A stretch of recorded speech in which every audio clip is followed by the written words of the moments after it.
కాబట్టి ఖచ్చితంగా ఒక వారానికి ముందు, ఈ వారం రోజులకు ముందు ఆయన యెరూషలేముకు వెళ్ళడానికి ముందు వచ్చే సండేనే ఇది ఫామ్ సండే అంటారు, తర్వాత లేదంటే మట్టల ఆదివారం అంటారు.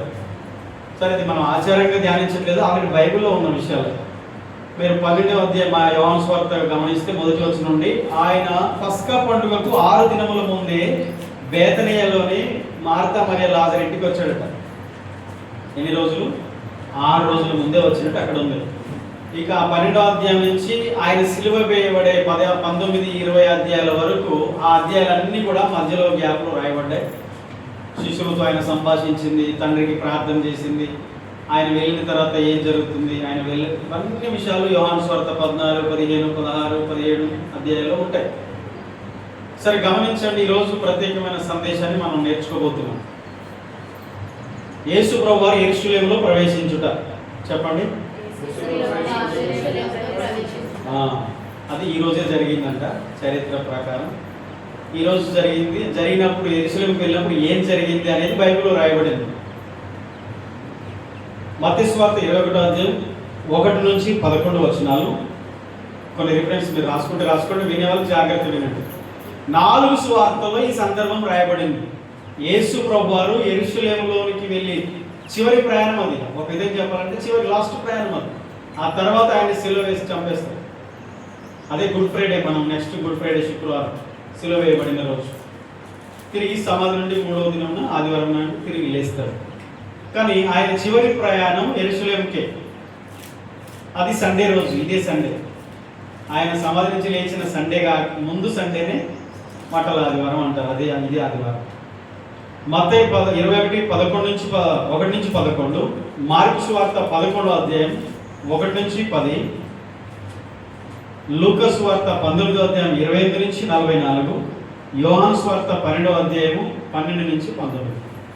మత్తయి 21, 1 నుంచి 11, మార్కు 11వ అధ్యాయం 1 నుంచి 10, లూకా 19వ అధ్యాయం 25 నుంచి 44, యోహాను సువార్త 12వ అధ్యాయం 12 నుంచి 19. ఈ 4 సువార్తల్లో మత్తయి, మార్కు, లూకా, యోహాను 4 సువార్తలలో యేసు ప్రభువారు యెరూషలేములోకి ప్రవేశించిన సందర్భం రాయబడింది. ఇంకా అక్కడ ఏం జరిగిందో మనం చూద్దాం. ఇందులో మనం మార్కు సువార్తను తీసుకుందాం. 11వ అధ్యాయము, మార్కు సువార్త 11వ అధ్యాయము 1వ వచనం నుండి 10 వచనాలు ఒకసారి చూద్దాం. వారు యెరూషలేమునకు సమీపించి ఓలివల కొండ దగ్గర ఉన్న బేత్ఫగే బేతనియ అనే గ్రామంలోకి వచ్చినప్పుడు ఆయన తన శిష్యులలో 2 చూసి, మీ ఎదుటనున్న గ్రామంలోకి వెళ్ళుడి, అందులో మీరు ప్రవేశింపగానే కట్టబడిన ఒక గాడిద పిల్ల కనబడును, దాని మీద ఏ మనుషులను ఎప్పుడునూ కూర్చుండలేదు, దాన్ని విప్పి తోలుకొని రండి. ఎవడైనా మీరు ఎందుకు ఇలాగ చేస్తున్నారని మిమ్మల్ని అడిగిన ఎడల అది ప్రభువునకు కావలసినదని చెప్పుడి. తక్షణమే అతడు దానిని ఇక్కడికి తోలి పంపునని చెప్పి వారిని పంపాను. వారు వెళ్ళగా వీధిలో ఇంటి బయట తలవాకిట కట్టబడిన గాడిద పిల్ల ఒకటి వారికి కనబడను. దాన్ని విప్పుచుండగా అక్కడ నిలిచిన వారు కొందరు, మీరేమి చేస్తున్నారు, గాడిద పిల్లని ఎందుకు విప్పుచున్నారని వారిని అడిగి, అందుకు శిష్యులు యేసు ఆజ్ఞాపించినట్టు వారు చెప్పగా వారు బోధించింది. వారు ఆ గాడిద పిల్లని యేసునందుకు తోలుకొని వచ్చి తమ బట్టలు దానిపై వేయగా ఆయన దాని మీద కూర్చుండెను. అనేకులు తమ బట్టలను దారి పొడుగులను పరిచిరి, కొందరు తాము పొలములలో నరికిన కొమ్మలను పరిచిరి. మరియు ముందు వెళ్ళిచున్న వారు వెనుక వచ్చుచున్న వారును, హోసన్నా, ప్రభు పేరిట వచ్చేవాడు స్తుతింపబడును గాక, ప్రభు పేరిట వచ్చుచున్న మన తండ్రి అయిన దావీదు రాజ్యము స్తుతింపబడును గాక, సర్వోన్నతమైన స్థలములో హోసన్నా అని కేకలు వేయుచుండెను. ఓకే, శ్రద్ధగా విందాం. మరి ఇక్కడ యెరూషలేములకు ఆయన వచ్చినప్పుడు జరిగిన సందర్భాన్ని మనం ఇక్కడ చదువుకున్నాం. 4 సువార్తలు వివరించబడింది. ప్రత్యేకించి మార్కు సువార్తలో 11వ అధ్యాయం నుంచి మనం మొదటి 10 వచనాలు మనం చదువుకున్నాం. యేసు ప్రభువారు చివరి ప్రయాణం అది. ఆయన ఇక నెక్స్ట్ శ్రమ పడబోతున్నాడు, ఆయన హింసించబడబోతున్నాడు, ఆయన సిలువ వేయబడబోతున్నాడు, మరణించబోతున్నాడు. ఇవన్నిటికంటే ముందు జరిగిన ఈ స్టోరీ ఇక్కడ మనం గమనించినట్లయితే యేసు ప్రభువారు తన శిష్యులతో ఒక 2 పిలిచి ఒక మాట చెప్పారు. బేతనియ గ్రామంలో ఉన్నాడు. మనకు తెలుసు, యోహాను సువార్త 12వ అధ్యాయం చెప్పాను ఇంతకుముందు. బేతనియలో మరియా, మార్తా, లాజరు గృహంలో ఉన్నాడు. 6 రోజులకు ముందే వచ్చాడు, అక్కడ ఉన్నాడు. ఆయన చెప్పాడు, ఇదిగో ముందున్న గ్రామంలో మీరు వెళ్ళండి, అక్కడ ఒక కట్టబడిన గాడిద పిల్ల ఉంటుంది, దాన్ని మీరు కట్టబడి ఉంది, దాని కట్లు విప్పి దాన్ని తోలుకొని రండి. ఎవరైనా మిమ్మల్ని అడిగితే ఎందుకు దాన్ని ఇస్తున్నారు అని ఎవరైనా అడిగితే ఇది ప్రభువుకు కావాల్సినదని చెప్పండి అని చెప్పాడు. శిష్యులు వెళ్ళారు, సేమ్ అలాగే గాడిద పిల్లని చూశారు. ఒక ఇంటి బయట అది కట్టబడింది. దాన్ని విప్పుతున్నప్పుడు కొందరు వచ్చి అడిగితే ప్రభు ఏం చెప్పాడో అదే చెప్పాడు. సరే అని చెప్పేసి వాళ్ళు పోనిచ్చారు, దాన్ని తీసుకొని వచ్చారు. వచ్చిన తర్వాత వారు బట్టలు దాని మీద వేసినప్పుడు ఆయన గాడిద పిల్ల మీద కూర్చున్నాడు. గాడిద పిల్ల మీద కూర్చొని యెరూషలేములోకి ప్రవేశించారు. యెరూషలేముకి వెళ్ళారు, గాడిద పిల్ల మీద వెళ్ళారు. వెళ్ళిన తర్వాత అక్కడ ఉన్నటువంటి ప్రజలందరూ యెరూషలేములో ఏం చేశారు? వస్త్రాలు పరిచారట. దారి పొడవునా వస్త్రాలు పరిచి, అలాగే కొన్ని ఖర్జూరం మట్టలు, కొన్ని పొలం నుంచి తెచ్చిన ఆకులు ఇవన్నీ తీసుకొచ్చి పరిచారు. ఆయన వెళుతున్నప్పుడు గాడిద పిల్ల మీద వస్త్రాల మీద ఆయన ప్రయాణం చేస్తున్నప్పుడు యెరూషలేముకి వస్తున్నప్పుడు వాళ్ళు ఏమన్నారు? హోసన్నా అని పలికారు. అంటే జయము, ప్రభు పేట వచ్చి వాడు స్థుతింపబడును గాక అన్నారు. ఓకే, స్తుతించారు. అంటే దీని అర్థం ఏంటంటే హోసన్నా అంటే జయము అని రాయబడింది, కానీ హోసన్నా అంటే ప్రభువు ఇప్పుడే రక్షించును గాక అని అర్థం. ఓకే, ప్రభువు రక్షించును గాక, ప్రభు ఇప్పుడే రక్షణ ఇచ్చును గాక అని దానికి అర్థం అన్నమాట. దీన్ని మనము కొన్ని ఈ చదివిన బాగా అంతటి మనం ధ్యానం చేస్తే ఒక్కొక్క దానికి చాలా లోతైన అర్థాలు ఉన్నాయి. ఆయన యెరూషలేములోకి వచ్చినప్పుడు గాడిద పిల్లనే ఎందుకు ఎంచుకున్నాడు? యెరూషలేములోకి ప్రవేశించినప్పుడు వారు ఎందుకు బట్టలు పరిచారు? దీనికి ఒక్కొక్క దానికి ఒక ఆత్మీయ అర్థం ఉంది. ఆయన గాడిద పిల్ల మీద రావడానికి గల కారణం ఏంటంటే, యాక్చువల్గా ప్రజలు అనుకున్నది రాజుగా ఆయన్ని గుర్తించారు కనుక ఆయనకు జేజేలు కొట్టారు, స్వాగతం పలికారు, తమ వస్త్రాలు పరిచారు, ఆహ్వానించారు, కేకలు వేశారు. ప్రభు పేరిట వచ్చున్నవాడు స్తుతింపబడును గాక అన్నారు. అంటే యేసు ప్రభువుని వారు రాజుగా గుర్తించారు. అయితే ఏ రాజుగా గుర్తించారు? వాళ్ళ ఉద్దేశంలో భౌతికపరమైన రాజుగా గుర్తించారు. రోమ ప్రభుత్వం నుండి, బానిసత్వం నుండి వారి రాజ్యాన్ని, వారి ఇజ్రాయేల్ సామ్రాజ్యం, వారి యొక్క దేశాన్ని లేకపోతే వారి రాజ్యాన్ని వారికి అనుగ్రహించి వారిని రాజుగా పరిపాలించడానికి వచ్చిన రాజని, వారిని బానిసత్వం నుండి, లోక సంబంధమైనటువంటి దాని నుండి వారిని విడిపించి వారికి రాజ్యాన్ని ఇవ్వడానికి వచ్చాడని భౌతికపరమైన రాజుగా, అనగా భౌతికపరమైన యుద్ధం చేసే రాజుగా ఆయన గుర్తించారు.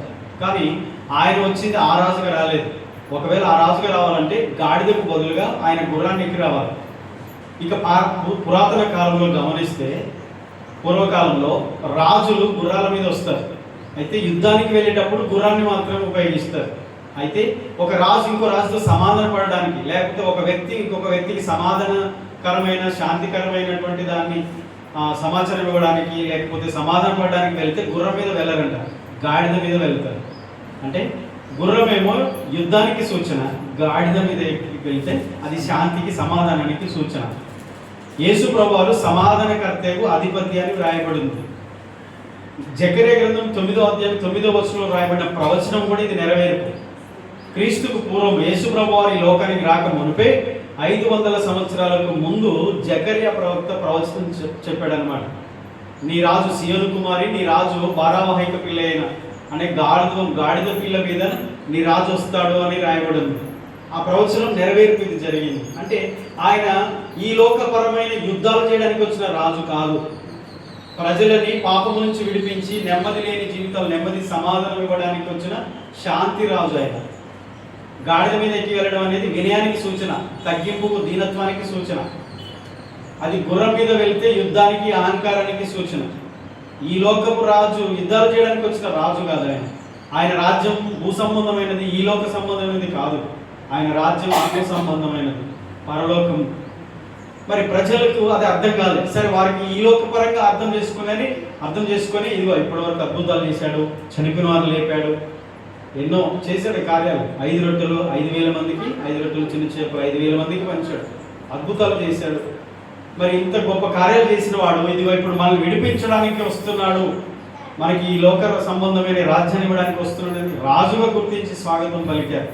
కానీ వారు అనుకున్నట్టు అక్కడ జరగలేదు. ఏం జరిగింది తెలుసా?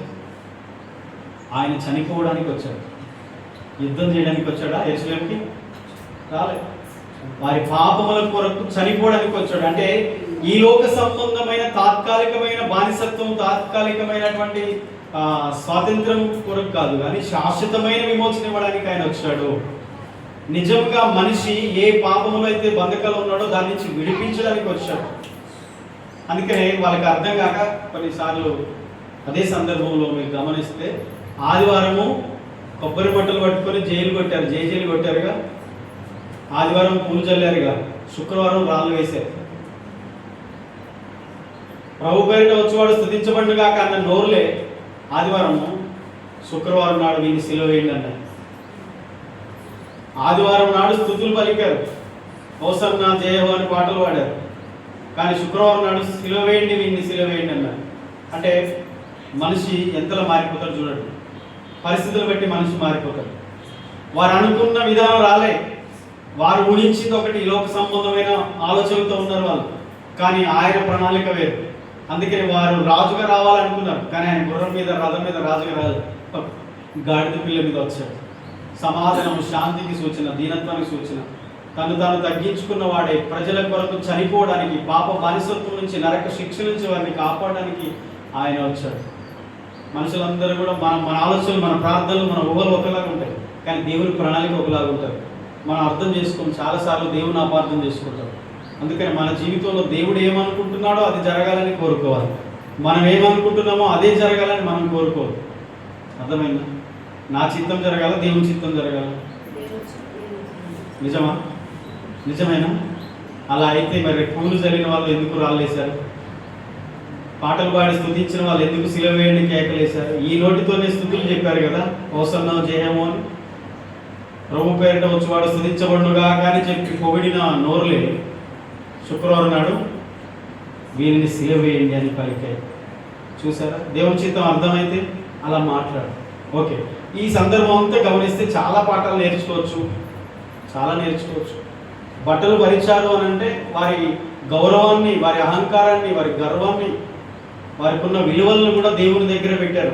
వారి వస్త్రాలు పరిచిరి అంటే నేల మీద పరవడం అంటే ప్రభువుకి తమను తాము అప్పగించుకున్నారు, పెంచుకునేటువంటి సాదృశ్యం కూడా కనిపిస్తుంది. ఇక గాడిద పిల్ల విషయానికి వస్తే చాలా పాఠాలు నేర్చుకోవచ్చు. మొత్తానికి సిలువ వేయడానికి ముందు యేసు ప్రభు వారు యెరూషలేముకు వచ్చిన సండే, ఆ రోజు ఏం జరిగింది? ఒక కట్టబడిన గాడిద పిల్లను ప్రభు విడిపించమని శిష్యులకు చెప్పాడు. శిష్యులు వెళ్ళి దాన్ని విడిపించి తీసుకొని వచ్చారు. శిష్యులు చేసిన పనే ఈరోజు సేవకులు చేస్తున్నారు. అక్కడ ఆనాడు శిష్యులు, ఈరోజు సేవకులు.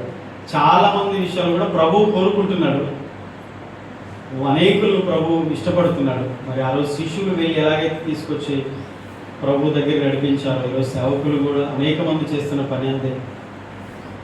అది చేయాల్సిన బాధ్యత. అయితే సాధువుగా ఉండి శిష్యులు చెప్పినట్టుగా ఆ గాడిద పిల్ల ఎలాగైతే తీసుకొచ్చి ప్రభువుకి అప్పగించి ప్రభువును మోయడానికి ఉపయోగించారో, అదేవిధంగా మరి ప్రతి ఒక్కరు కూడా ప్రభువుకు లోబడితే బాగుంటుంది. అనగా ముందుగా సేవకులు చెప్పినట్టు వింటే తర్వాత ప్రభువు దాన్ని కనపరుస్తారు. గాడిద పిల్లకు విలువ లేదు, కానీ యేసు ప్రభు కూర్చున్న తర్వాత దానికి విలువ వచ్చింది.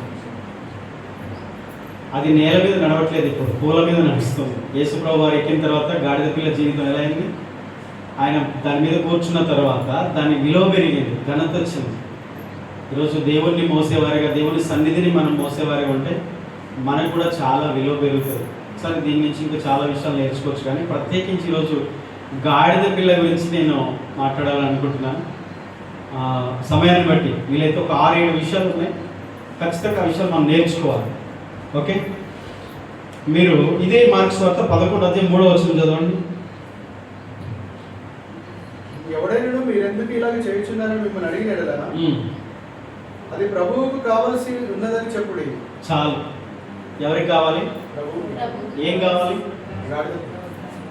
చెప్పాలి మీ నోటితో. ప్రభువు కావాలంట. ఏం కావాలి? గాడిద పిల్ల కావాలా? ప్రభువుకి కావాలా? అసలు ఆ గాడిద గురించి తెలుసా? దాని గురించి కొన్ని విషయాలు నేర్చుకుంటే కొన్నిసార్లు ఆశ్చర్యం అనిపిస్తుంది, నవ్వు వస్తుంది. విలువ లేదు గాడిదకు.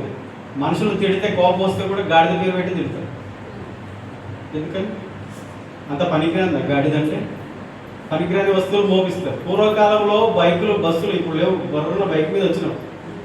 అప్పుడు బైకులు ఎక్కడ? మరి పూర్వకాలంలో ఏ ఊరు వెళ్ళాలన్నా, ఎన్ని మైళ్ళు వెళ్ళాలన్నా గాడిద మీద ప్రయాణం. గాడిదల మీద ఎక్కి వెళ్ళేవారు, స్త్రీలైనా, పురుషులైనా, పిల్లలైనా. ఇంకా విచిత్రం అంటే చాలా బరువులు మోపించేవారు వాటి మీద. వారు కూర్చోవడం కాక వారి సామాగ్రి కూడా గాడిద మీదనే వేసుకొని గాడిద మీద ప్రయాణం చేసేవారు. అంటే గాడిద అంటే బరువులు వేయడానికి వీటికి ఉపయోగపడుతుంది. గాడిదను ఇంట్లో అంత విలువ దానికి. ఒక గాడిదలు కూడా రకాలు ఉంటాయి, అడవి గాడిదలు కూడా ఉంటాయి, పెంపుడు గాడిదలు ఉంటాయి, ఓకే, కంచర గాడిదలు, చాలా రకాల జాతులు. గాడిదలు అనేది గుర్రపు జాతికి చెందినవే, గుర్రాల్లాగా ఉంటాయి, కాకపోతే దాంట్లో కొంచెం డిఫరెంట్. ఇప్పుడు పులులు పిల్లులు కూడా పులి జాతికి చెందింది పిల్లి, కాకపోతే ఇది తిరిగి ఇంట్లో ఉంటుంది. ఆకారం పులి ఆకారమే, కానీ పులిలాగా ధైర్యం ఉండదు, పిల్లి దాని విధానం వేరు. సేమ్ గుర్రాలు కూడా యుద్ధాలకు ఉపయోగిస్తారు, ఆ జాతికి చెందింది, కానీ గాడిదలు మాత్రం ఈ పనికిరాని పనులకు ఉపయోగిస్తూ ఉంటారు. సరే, ప్రభువుకు కావలసి ఉన్నది చెప్పండి అందరూ. ఏంటది? అయితే ఈ గాడిద పిల్ల ఒక మనిషికి సాదృశ్యం. ఈరోజు చెప్పాలి, నేను ఆ గాడిద పిల్లని చెప్పాలి. సిగ్గుపడద్దు చెప్పుకోవడానికి. అది ఎందుకో తెలుసా, బైబిల్లో యేసు ప్రభువారు ఒక గుర్రాన్నో లేకపోతే ఏనుగునో మంచి జంతువునో ఏంటి, చాలా మంది సింహం మీద వస్తారు, వచ్చినట్టే చూపిస్తారు, అంత డూబే. సింహం మీద వస్తారంట ఆ దేవుడు, ఒక దేవుడు ఎలక మీద వస్తారు, ఒక దేవుడు గుర్రం మీద వస్తారు, ఒక దేవుడు. సరే ఏ దేవుడు, కానీ ఈ దేవుడు మాత్రం గాడిద పిల్ల మీద వచ్చాడు. ఆయనకి ఈ జంతువే కావాలా, మళ్ళీ పులులు లేవా చెప్పండి? ఆయన రాజు కదా, సింహం మీద వస్తే బాగుంటుంది కదా. గాడిద పిల్ల మీద వచ్చాడేంటి? గాడిద పిల్ల ఎందుకు కోరుకుంటున్నాడు? ఇప్పుడు ప్రస్తుతం మనిషి జీవితం ఈ గాడిదలాగానే ఉంది. అంటే చాలా లక్షణాలు ఉంటాయి, దాంట్లో ఏవి మెచ్చుకోదగినవి ఉండవు. చెప్పండి, మనలో మెచ్చుకోదగినవి దేవుడికి ఇష్టమైన ఏమైనా ఉన్నాయా? ఒక మనిషి జీవితంలో దేవునికి ఇష్టమైన ఏమి సరిగా లేకపోయినా ప్రతి మనిషిని ఆయన ఇష్టపడుతున్నాడు. ఈరోజు చాలా లోతైన పాఠాలు నేర్చుకోవచ్చు, కొంచెం కష్టమైన అర్థం చేసుకోవడానికి ప్రయత్నం చేయండి.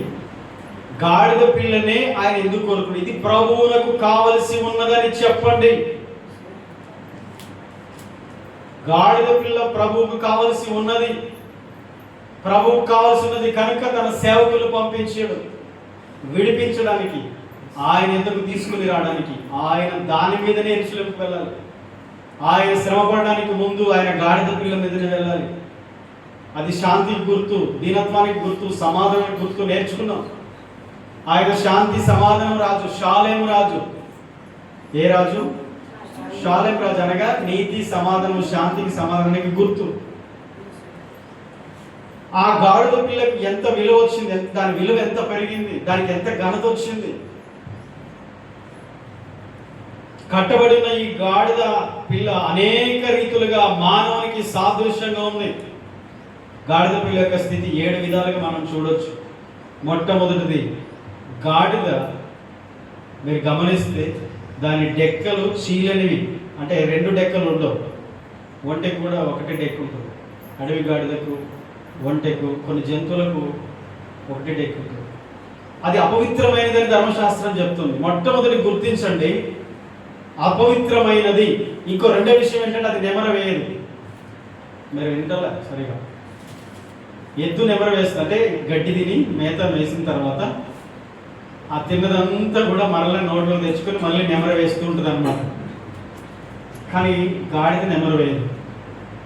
రెండవది, ఇంకా కొన్ని జంతువులు ఉన్నాయి, మీరు అక్కడ చదువుతారా? లేవికాండం 11:3. స్పీడ్గా బైబిల్ పండితులు ఇప్పుడు ఎవరెవరు ఎంత బైబిల్ రీడింగ్ చేస్తారో తెలిసిపోతుంది. లేవికాండం 11:3 వచ్చింది.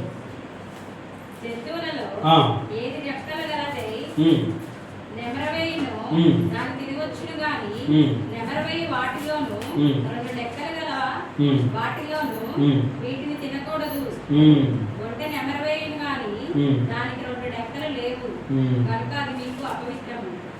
సరే, లిస్ట్ ఉంటుంది, చాలా లిస్ట్ ఉంటుంది, కానీ ఇక్కడ సాధారణంగా దీని గురించి అర్థం చేసుకుంటే 2 డెక్కలు ఉండి నెమర వేసేది పవిత్రమైంది, అది తినొచ్చు మీరు. 2 డెక్కలు లేకుండా నెమర వేయకుండా ఉంటే దాన్ని తినకూడదు, అపవిత్రం. ఒకవేళ 2 డెక్కలు ఉండి కూడా అది తను తిన్న ఆహారం నెమర వేయదు అనుకోండి, అయినా అపవిత్రమే. అంటే 2 ఒంట్లో ఒకటి లేకపోయినా అపవిత్రమని చెప్పాడు. ఇప్పుడు పంది ఉంది, పంది 2 డెక్కలు ఉంటాయి కానీ నెమరు వేయదు. గాడిది కూడా అంతే, 2 డెక్కలు ఉన్నా నెమరు వేయదు. తిన్న గడ్డి, అది పచ్చిగడ్డి అయినా ఎండి గడ్డి అయినా డైరెక్ట్ తినేది, మళ్ళీ నెమరు వేసేది ఉండదు. అందుకని ధర్మశాస్త్రం ప్రకారం ఇది అపవిత్రమైనది. గమనించండి, గాడిద అనేది ఒక అపవిత్ర జంతువు, కానీ ప్రభువు దాన్ని కోరుకుంటున్నాడు. మరల మీరు ఆ వచనానికి రావాలి. ఎప్పుడైనా గుర్తుపెట్టుకోండి, ప్రతిసారి మనము అది ప్రభువునకు కావలసి ఉన్నది. చెప్పండి, అది ప్రభువుకు కావాల్సి ఉన్నదంటే అది అనగా గాడిద పిల్ల. అంటే ఎవరు? నేనే. చెప్పండి, ఆ గాడిద పిల్ల నేనే.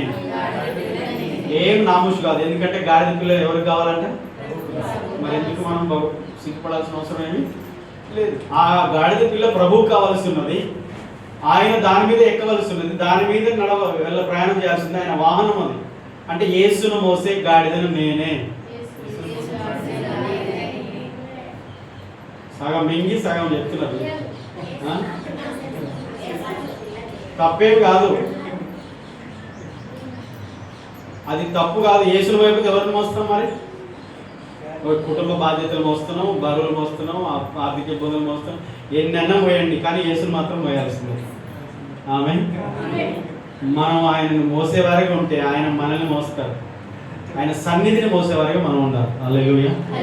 ఓకే, అది అపవిత్రమైనది. మరి ప్రభువు దాన్ని ఎందుకు కోరుకుంటున్నాడు? ఆ రోజు ఇజ్రాయెల్ ప్రజలకు ఇచ్చిన ఆజ్ఞల్లో, ధర్మశాస్త్రంలో చెప్పబడిన సంగతుల్లో అది అపవిత్రమైన జంతువు, దాన్ని పక్కన పెట్టాలి, దాన్ని తినకూడదు. తినే విషయంలో కూడా చెప్పాడు, గాడిద మాంసం తినొద్దు, ఒంటె మాంసం కూడా తినొద్దు. 2 డెక్కలు ఉండవు, దానికి 1 డెక్క ఉంటుంది. అపవిత్రమైంది, మరి దాన్ని కోరుకుంటున్నాడు. రోమపత్రిక 3:23 ఏముంది? ప్రతి మనిషి, ఇదిగో ఈ గాడిద పిల్లకి సాదృశ్యం, ప్రతి మానవుడు కూడా గాడిదకి సమానం. గాడిదకి ఉన్న లక్షణాల్లో మనిషిలో ఉంటాయి, అదే విధంగా ప్రవర్తిస్తాడు. గాడిద అపవిత్రమైన ధర్మశాస్త్రం చెప్తుంది. మానవుడు కూడా పాపి, ఏ భేదము లేదు. అందరూ పాపం చేసి దేవుడు అనుగ్రహించు మహిమను నీతిమంతులు లేడు, ఒక్కడును లేడు. అందరూ పాపులే, అందరూ అపవిత్రులే. అపవిత్రమైన గాడిద పిల్లని ప్రభువు కోరుకుంటున్నాడు. ఎందుకు అంటే దాన్ని విడిపించి, దాన్ని విమోచించి, దాని విలువను పెంచి తన మహిమ కొరకు దాన్ని ఎలాగో వాడుకున్నాడో. ఈరోజు మనిషి కూడా అపవిత్రుడే, ఏ భేదం లేదు. అందరూ పాపులే, నీతిమంతుడు లేడు, ఒక్కడు లేడు. దేవుడు పిలిచి ఆ గాడిద పిల్లలాగా అపవిత్రులుగా పాపులుగా ఉన్న మనల్ని కూడా దేవుడు విడిపించి ఆయన రక్షించడానికి, రక్షణకు, విమోచనకు సాదృశ్యం అది. గాడిద పిల్లని ఎందుకు కోరుకుంటున్నాడు? ఈరోజు మనల్ని ఎందుకు కోరుకున్నాడు? మనం దాని లాంటి వారమే. ఆ రోజు ఆయన దాన్ని విడిపించాడంటే, ఆయన శిలువ మరణం తర్వాత ఈ లోకంలో ఎంతో మంది అలాంటి స్థితిలో కట్టబడిన ఉన్నవారు, గాడిద పిల్ల వల్లే కట్టబడిన స్థితిలో ఉన్నవారిని ప్రభువు విడిపించబోతున్నాడు.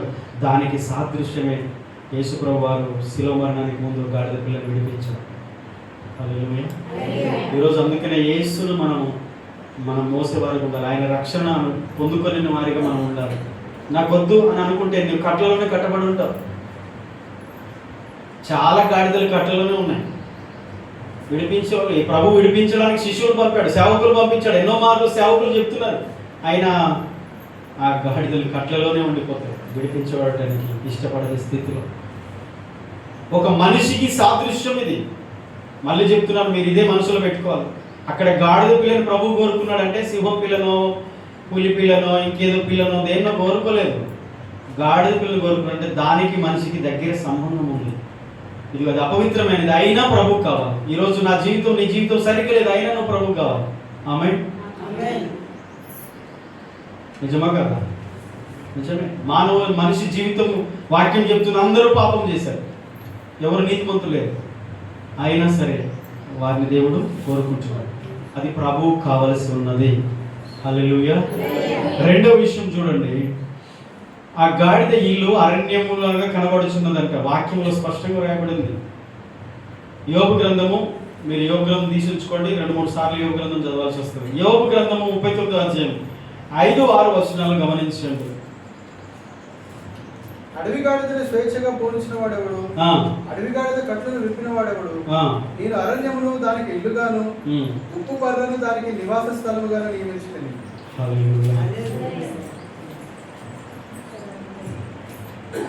అరణ్యమును దానికి నివాస స్థలం. ఒకసారి ఆలోచించండి. ఇప్పుడు సాధారణంగా మనం సాదే గాడిదలు ఏవైతే ఉంటాయో పెంపుడు మనుషులు ఉపయోగిస్తారు పనుల కొరకు, వాటికి ఒక ప్రత్యేకమైన స్థలాలు కేటాయిస్తారు. కానీ ఇంకా చాలా రకాలైన గాడిదలు ఉన్నాయి. ఉదాహరణకి ఆఫ్రికా దేశంలో విచిత్రమైనటువంటి గాడిదలు ఉంటాయి, అడవి గాడిదలు. అవి నివసించే స్థలాలు అరణ్యంలో నివసిస్తాయి. అవి విచిత్రమైన స్థలాల్లో నివసిస్తాయి.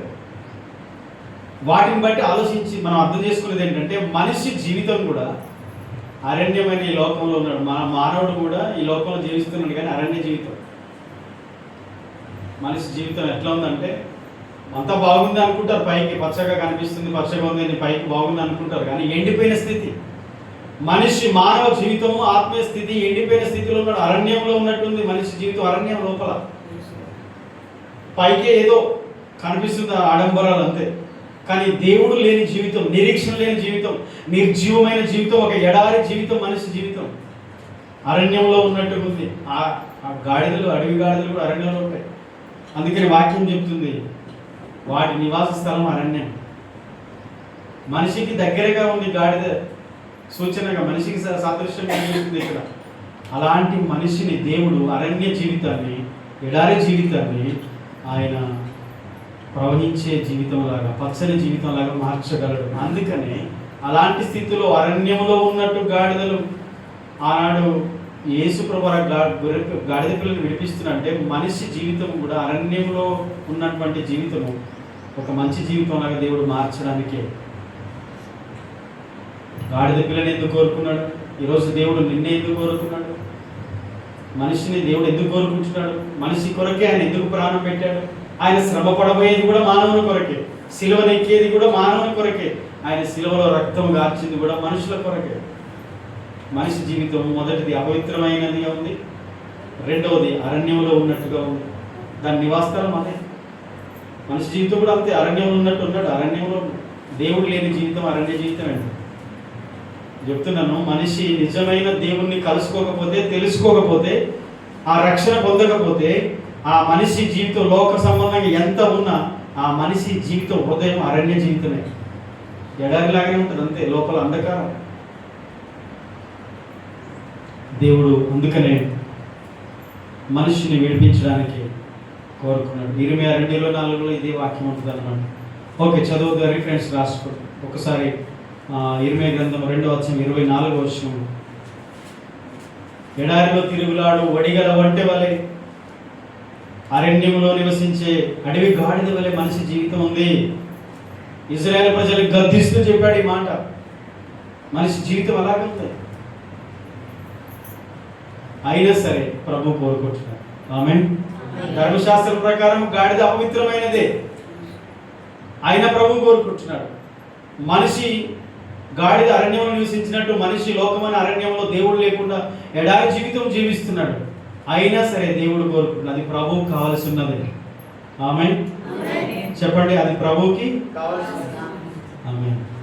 మూడవది, గాడిద వేసేది పర్వత పంక్తిలో. యోబు గ్రంథము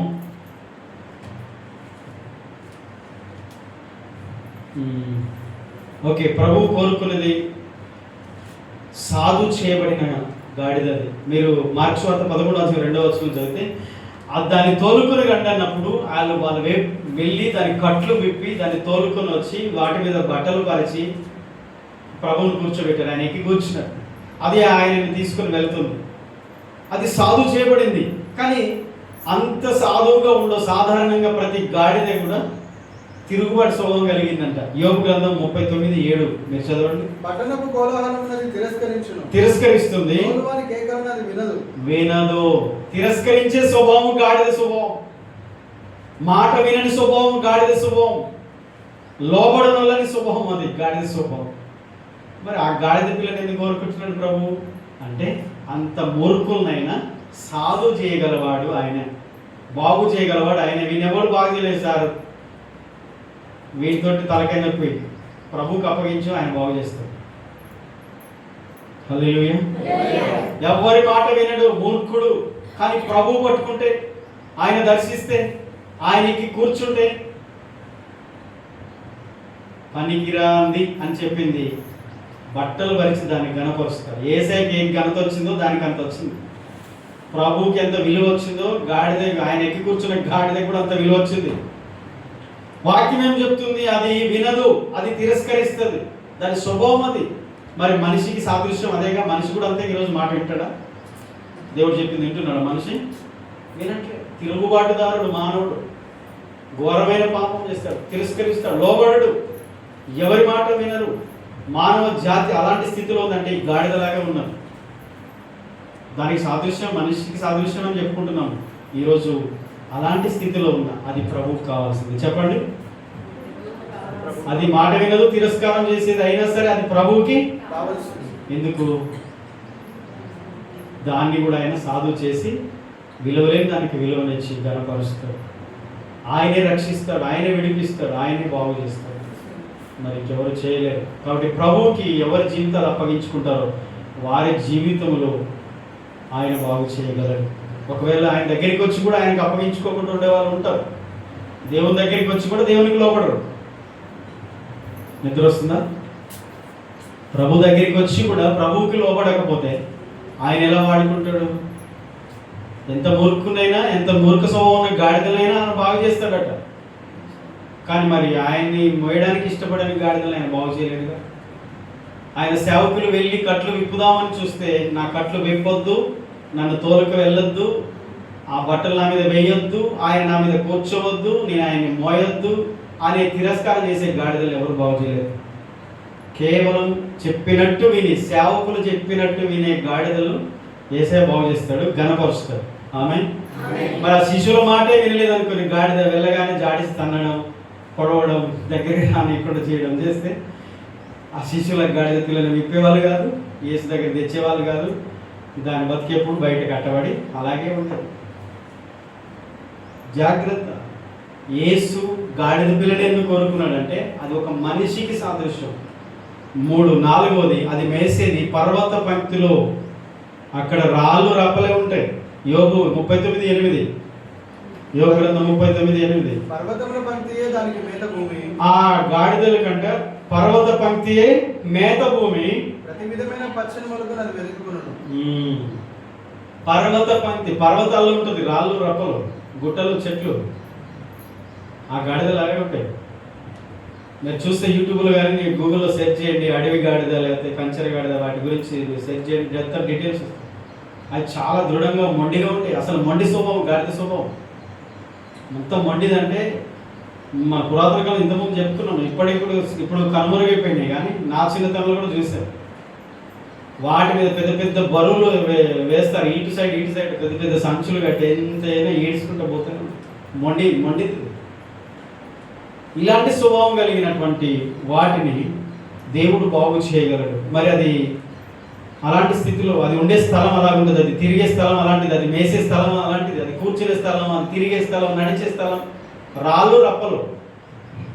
ఈరోజు మనిషి కూడా అంతే, అలాంటి స్థలాల్లో తిరుగుతున్నాడు తప్ప దేవునికి దగ్గరగా రావట్లేదు. పాపైన మానవుడు పచ్చిక బయలు లాంటి దేవుని సన్నిధిని కాదని మేత కొరకు ఏమి దొరకని లోకంలో తిరుగులాడుతున్నాడు. ఎక్కడెక్కడో ఎత్తుకుంటున్నారు. నిజంగా దేవుడు దర్శించే స్థలానికి రావట్లేదు. మంచి స్థలంలో ఉండలేకపోతున్నాడు మానవుడు. చెడు స్థలంలో ఉంటున్నారు, పాపిష్టి స్థలంలో ఉంటున్నారు, పనికిరాని స్థలాల్లో ఉంటున్నారు, ఉపయోగం లేని ప్లేస్లో ఉంటున్నారు. రాళ్ళలో రప్పలో ఉంటుంది గాడిది. ఆ గాడిద ఎక్కడ ఉంటుంది? యోబు గ్రంథం ఏం చెప్తుంది? పర్వతములు. కానీ దేవుని సన్నిధి, సమాధానం, నెమ్మది, మంచితనం, ప్రేమ, ఆప్యాయత, దేవుని యొక్క కృప దొరికే స్థలానికి రాలేకపోతున్నాను. నాకు బాధకరమైన విషయం ఏంటంటే ఆ స్థలము ప్రార్థించే స్థలమే అని నేను అనుకుంటున్నాను. ప్రతి ఒక్కరు కూడా కొంత సమయం ఆయన సన్నిధిలో గడిపితే ఎంత ఆనందం. ఈ లోక ఆనందం వేరు, దేవుడిచ్చే ఆనందం వేరు. బయట ఒక వ్యక్తితో కలిసి మాట్లాడే ఒక చోట కొంచెం ముచ్చటించే సమయం 1 గంట, 2 గంటలు, 3 గంటలు అయిపోతుంది. ఒక ఎండాకాలం అయితే అమ్మలెక్కలు ఇంకా బాగుంటుంది. కానీ దేవుని బిడ్డలైన వారు గమనించండి, అక్కడ గడిపే సమయంలో 1 గంటైనా ప్రార్థనలు గడుపుతున్నారా మీరు? 1 గంట సేపైన దేవుని సన్నిధిలో ప్రార్థన చేస్తున్నారా? చేయకపోతే ఏంటి? ఇదే పరిస్థితి.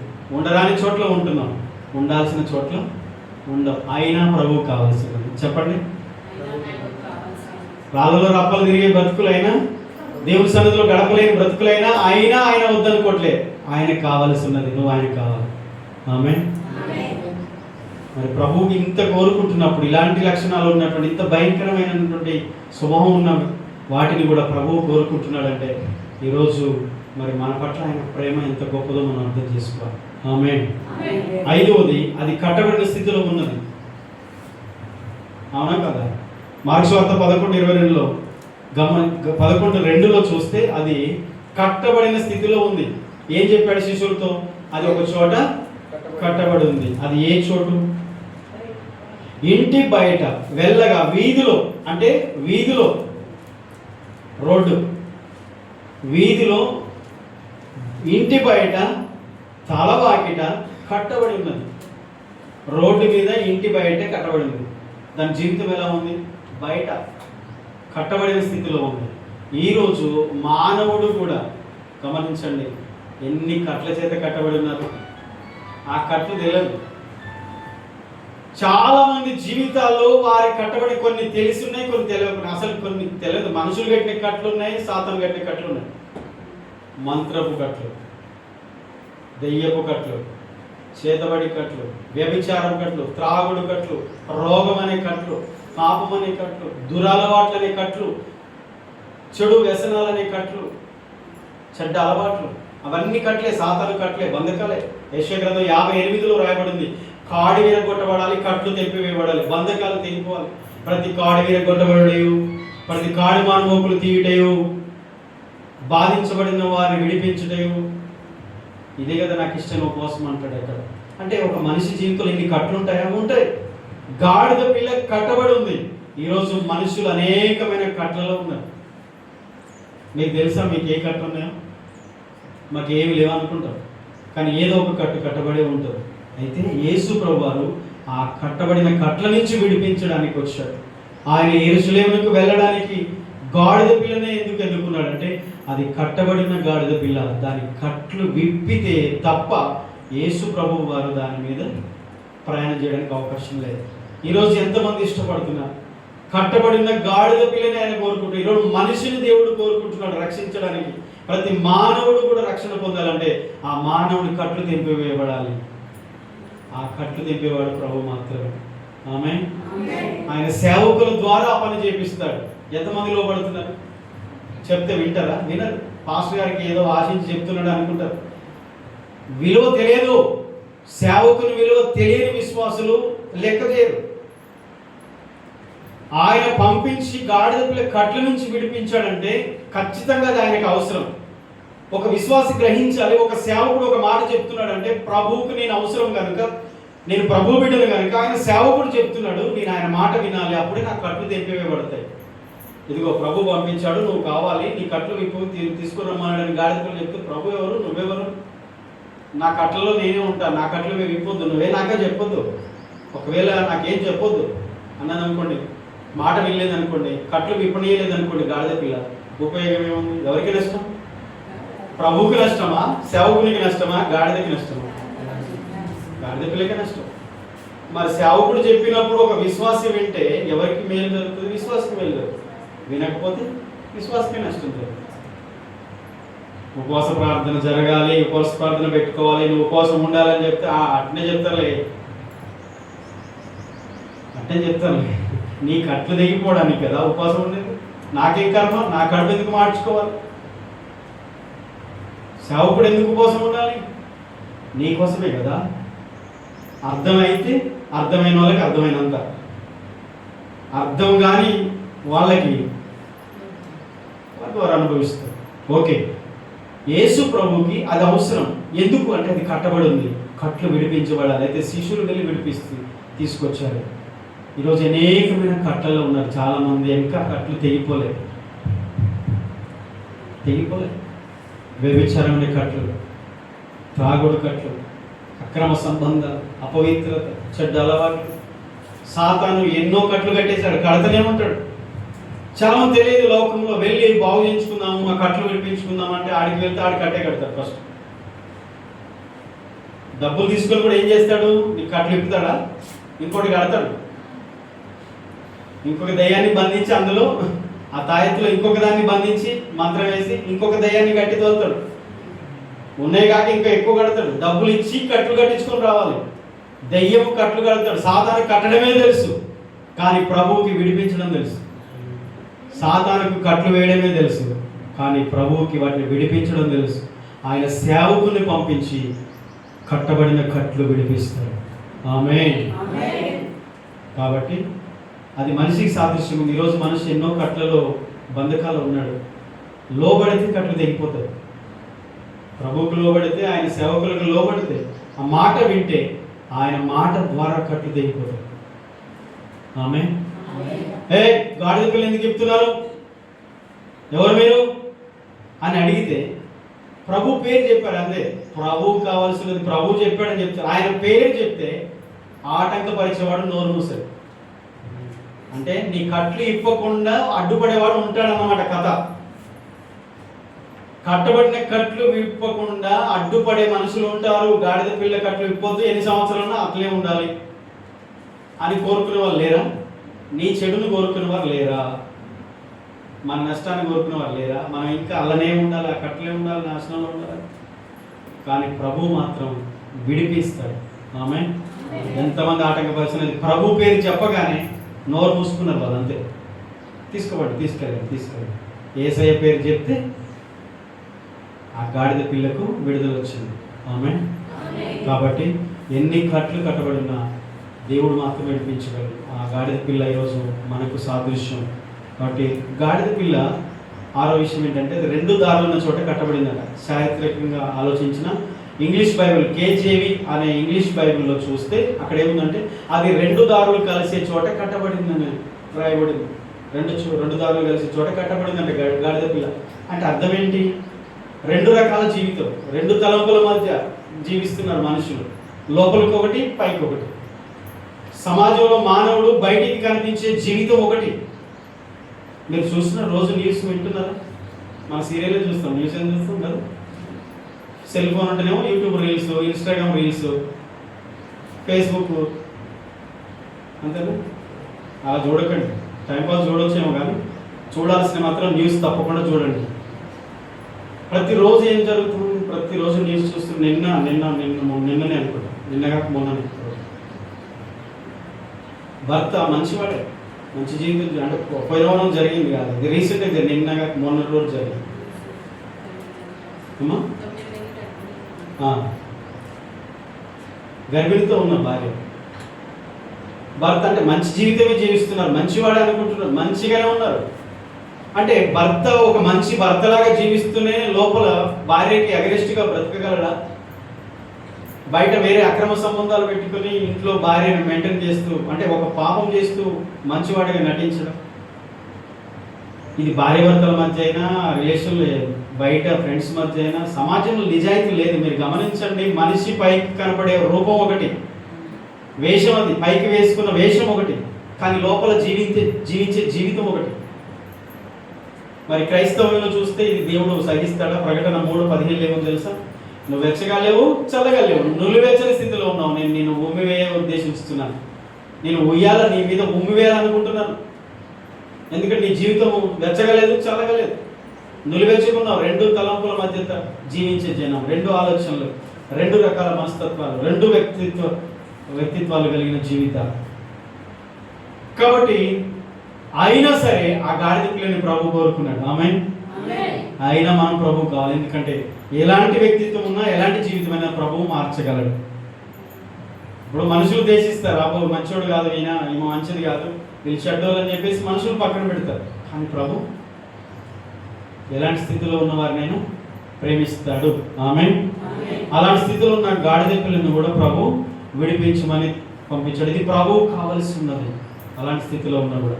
చివరిగా మరి గాడిదని గురించిన ధర్మశాస్త్రం ఒక మాట ఉంది. నిర్గమకాండం 13:13 గమనిస్తే అక్కడ ఏముందంటే, చివరి మాట, ప్రతి తొలిచూలు పిల్లలను దేవుడు తనకు ప్రతిష్ఠించమని కోరాడు అనమాట. నిర్గమకాండం 13వ అధ్యాయం 11వ వచనం. ప్రతి గాడిద తొలి పిల్లను వెలయించి విడిపించి దానికి మారుగా గొర్రె పిల్లను ప్రతిష్ఠించాలి. ఓకే, చాలు. ఎందుకు అనంటే ఒకసారి వినండి. ఫస్ట్ లో మనం చూసాం, గాడిద అనేది అపవిత్రమైన జంతువు, దాన్ని తినకూడదు అని దేవుడు చెప్పాడు. అపవిత్రమైనది ఎంచబడింది. అయితే ప్రతి జంతువులో ఫస్ట్ పుట్టిన సంతానం దేవునికి అర్పించేవారు. అది మనుషుల్లో కూడా. ఉదాహరణకి ఇజ్రాయెల్ ఎవరికైనా ఫస్ట్ కొడుకు పుట్టాడు అనుకోండి, ఫస్ట్ సంతానం అది దేవునికి కొరకు వాళ్ళు ప్రత్యేకించేవాళ్ళు. మీరు దేవుని కొరకే అన్నట్టుగా. ఓకే, ఇప్పుడు కూడా అది చేయొచ్చు. ఎలా చేస్తాం తెలుసా? మనకు మొదటి భాగం, మనకు వచ్చిన రాబడిలో మొదటిది దేవునికి చేశారా? మీరు ఎప్పుడైనా చేశారా? చేయలేదా? మీ పంటలో మొదటి భాగం తీశారా? ఎవరు తీశారు? ఎవరు తీయమని చెప్పారు? దేవుడే చెప్పాడు. ఓకే, సంతానంలో కూడా మొదటి సంతానం దేవుని కొరకు పెంచాలి. మీరు దేవుని పరిచయం చేయాలి, దేవుని సేవ చేయాలి, దేవుని సమర్పించుకునే వాళ్ళు ఆనాడు ఇశ్రాయేలు ఆచారం. తర్వాత పంటలో కానీ, జంతువుల్లో కానీ, పక్షుల్లో కానీ శ్రేష్టమైన పవిత్రమైన ఉంటాయి కదా, వాటిలో ఫస్ట్ది మొట్టమొదటిది దేవుని కొరకే. అయితే ఇప్పుడు గాడిదలు కూడా జంతువులుగా పెంచేదిగా, వాళ్ళు కూడా పెంపకంలో గాడిదలు కూడా ఉన్నాయి కదా, మరి వాటికి పుట్టిన మొదటి సంతానం దేవునికి ఇవ్వాలి అంటే మరి అది అపవిత్రమైనది, దేవుడు తీసుకోడుగా. అయితే దానికి బదులు, ఆ గాడిద పిల్లకు బదులు ఒక గొర్రె పిల్లను వెల ఇచ్చి కొనాలంట. దాన్ని వెల ఇచ్చి గొర్రె పిల్లని కొని దాని స్థానంలో గొర్రె పిల్లను దేవునికి అర్పించాలంట. ఒకవేళ దాని స్థానంలో గొర్రె పిల్ల లేదనుకోండి, ఆ గాడిద పుట్టిన మొదటి సంతానం గాడిద పిల్లను మెడ విరిచి చంపేయాలని ఉంది. ఇక్కడ చచ్చిపోవాల్సిందే. ఇప్పుడు ఆలోచించండి, ఇప్పుడు ఆ గాడిద పిల్ల మనిషి అయితే ఆ మనిషి కూడా పాపం చేసి నరకానికి వెళ్తున్నాడు, నశించిపోవాల్సిన పరిస్థితి. కానీ నశించిపోకుండా, మానవుడు నిత్య నాశనంలోనికి వెళ్లకుండా, నిత్య నరకాగ్నే మరణంలోనికి వెళ్లకుండా గొర్రెపిల్ల, పరలోకం నుండి వచ్చిన దేవుని గొర్రెపిల్ల అయిన యేసు ప్రభువారు మనకు బదులుగా ఆయన మరణించారు. ఆమేన్. ఆ గాడిద పిల్లకు అపవిత్రమైంది కనుక దానికి అర్హత లేదు. దానికి బదులు గొర్రె పిల్లను అర్పించాలి, అప్పుడు అది విమోచించబడుతుంది. రోజు మనం విమోచించబడ్డానికి కూడా మనకు బదులు దేవుని గొర్రె పిల్లైన యేసుక్రీస్తు లోకానికి వచ్చాడు. అందుకని ఆయన మరణానికి ముందు గాడిద పిల్లని ఎంచుకున్నాడు. గాడిద పిల్ల మీద ఆయన ప్రయాణం చేశాడంటే ఆ గాడిద పిల్ల మానవునికి సాదృశ్యం. మనిషిలో ఉన్న లక్షణాలు, గాడిదలో ఉన్నటువంటి లక్షణాలకు దగ్గర సంబంధాలు ఉన్నాయి. ఇంకా నేను లోతుగా చాలా రిఫరెన్స్ చెప్పలేకపోతున్నాను, సమయం ఎక్కువైపోయింది కాబట్టి అర్థం చేసుకోండి. మరి అలాంటి గాడిద పిల్లను దేవుడు ఎంచుకున్నాడంటే గాడిద స్వభావం, లక్షణాలు, దాని బుద్ధి ఇవన్నీ గమనిస్తే విలువలేనిది, ఘనహీనమైనది, ఉపయోగం లేనిది, సమాజానికి వెలుపల దాన్ని చీపుగా చూస్తారు. మనుషులను కూడా దేవుడు అలాంటి స్థితిలో ఉన్న వారిని దేవుడు కాపాడడానికి, విడిపించి రక్షించడానికి ఆయన లోకానికి వచ్చాడు. అందుకనే ఈరోజు ఆయన మాట వింటే కట్టబడిన గాడిద పిల్ల ఎలాగైతే విడిపించబడి, విలువలేని గాడిద పిల్ల ఎలాగైతే విలువను పొందుకొని యేసును మోసే ఘనతను తెచ్చుకుందో, దాని జీవితం ఘనమైన ధన్యమైనది అయిందో, ఈరోజు మనం కూడా ప్రభువు మాట వింటే మనం విడిపించబడి, అపవిత్రత పాపం నుంచి విడిపించబడి యేసును మోసేవారిగా, ఘనత పొందిన వారిగా, విలువైన వారిగా మనం ఉండగలుగుతాం. అంత మాత్రమే కాదు, అర్హత లేని గాడిద పిల్లకు గొర్రెపిల్ల మరణం ద్వారా అర్హత వచ్చింది పరలోక రాజ్యానికి. ఈరోజు మనకు కూడా యేసు రక్తం ద్వారా పరలోకానికి, మోక్షానికి మనకు కూడా అర్హత వచ్చింది. పరలోకానికి మనకు అర్హత లేదు, పరలోకం వెళ్ళడానికి మనకు లేదు. పాపులు పరలోకం ఉండలేదు.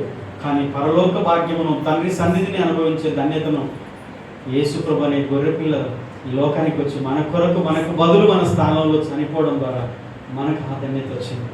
అందుకనే గాడిద పిల్లకు సాదృశ్యంగా మానవుడు ఉన్నాడు. ఆ మానవుణ్ణి రక్షించడానికి అక్కడ గాడిద పిల్లని దేవుడు వాడుకున్నాడు. దాని నుంచి ఇన్ని పాటలు మనం నేర్చుకున్నాం. ఇప్పుడు మనం యేసును మోసే గాడిద పిల్లలాగా మారుదాం గాక. ఇంకా వీధిలో ఇంటి బయట కట్టబడిన, కట్ల చేత కట్టబడిన, పాపంలో ఉన్న గాడిద పిల్లలాగా కాకుండా విడిపించబడి యేసును మోసి యేసును కనపరిచే గాడిద పిల్లలాగా మారుదాము గాక. నిజంగా మరి మనం యేసును మోస్తున్నామా, ఇంకేమైనా మోస్తున్నామా? ఒకవేళ వేరే మోస్తుంటే అవి తీసి పక్కన పెట్టి యేసయ్యను మోయండి. మరి శుక్రవారం నాడు శిలువ వేశారు, ఆయన చనిపోయాడు, ఆదివారం తిరిగి లేచాడు. ఎవరి కోసం చనిపోయాడు? మరి ఆ గాడిద పిల్లకి అర్థం కావాలి కదా, అర్థమైంది ఆ రోజు, అర్థమైంది కనుక సంతోషంగా ఆయన మోసుకుంటూ వెళ్ళింది, ఆ ఘనతను పొందుతుంది. మనం కూడా అలా ఉండాలి, కానీ పూలు వేసి మరుసటి రోజు రాళ్ళు వేసేలాగా ఉండకండి. యేసయ్యను కనపరిచిన వాళ్ళే శుక్రవారం నాడు దూషించారు, మెచ్చుకున్న వాళ్ళే పొగిడిన వాళ్ళే చంపడానికి కేకలు వేశారు. అలాంటి విశ్వాసులుగా మనం ఉండొద్దు. ప్రభు కొరకే సమర్పణతో నమ్మకంగా జీవించడం కాక తలలో ఉంచడం ప్రార్థన చేసుకుందాం. మరి సమయం, ఎక్కువ సమయం ఈరోజు వాక్యాన్ని విన్నాం, దయచేసి అర్థం చేసుకుందాం. ఈస్టర్ సండేకి ముందు, వారం ముందు ఆయన యెరూషలేముకి వెళ్ళిన సండే ఈరోజు. రిఫార్మ్ సండేగా, మట్టల ఆదివారంగా, యేసు యెరూషలేముకి వెళ్ళిన రోజుగా గుర్తిస్తారు. ఈరోజు ఏం జరిగింది, ఆ రోజు జరిగిన సంఘటనలు బైబిల్ని మనం ధ్యానించు. 4 సువార్తలు స్పష్టంగా, మార్క్స్ సువార్తల నుంచి మనం ధ్యానించు. ఆ రోజు ఆయన యెరూషలేముకి వెళ్ళడానికి శిష్యులు తనతో ఉండగానే ఒక గాడిద పిల్లను